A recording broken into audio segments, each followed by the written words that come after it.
I was an independent my whole life, and during the time of Surgeon General, I was asked to convert to be a Republican. I said, no, I don't need to. I'm the doctor of the nation. I'm not the doctor of the Republican Party.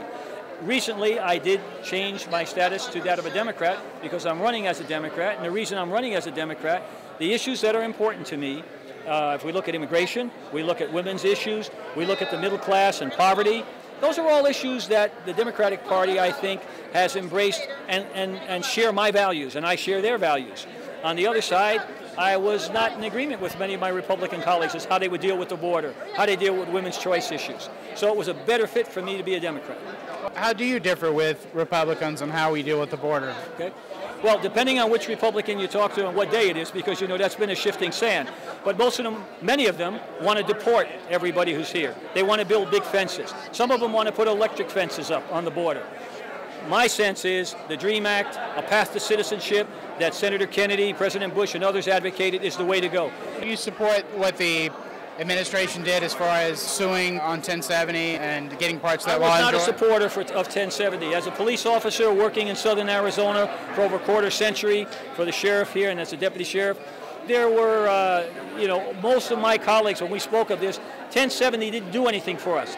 We have the ability to stop people and ask them to identify themselves. If they can't, we do the appropriate procedures to identify them. And if we're uncertain, we can call the Border Patrol or ICE.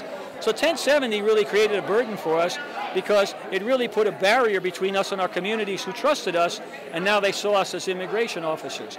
So it didn't add value to policing. In fact, it created problems for community policing. What particularly about women's issues do you want to differentiate yourself from the Republicans on? Well, clearly choice. Yeah. Okay? I mean, I've often said that, first and foremost, it is a woman's choice, and I would never consider legislating reproductive rights of a woman. Okay? But there's a bigger issue here. The issue is, if we're both trying to settle the debate as to why there's so many abortions, if you look at it from the eyes of a Surgeon General, okay, if every woman had access to reproductive health care, over time you'd see unwanted pregnancies go down, hence the need for abortion, okay? In the interim, though, it's still a choice issue for the woman. Let me make that clear. But from a public health professional standpoint, I want to eliminate anybody even having to think about that. But to do that, we have to make sure that women have access to reproductive health care. What's your position on U.S. involvement overseas in the Middle East and Afghanistan? Well, the bigger issue is one of foreign policy. So, I mean, we can't berry pick. But if you're asking about Afghanistan, we're in Afghanistan. The real issue is, what is the end game? When we first started, people were talking about making the Middle East a democracy.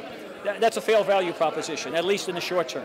The fact is, what we now have to do is figure out, as President Obama is doing, how do we withdraw over time, but do it with dignity and respect, and hopefully leave some stability in those nations that they can start to rebuild.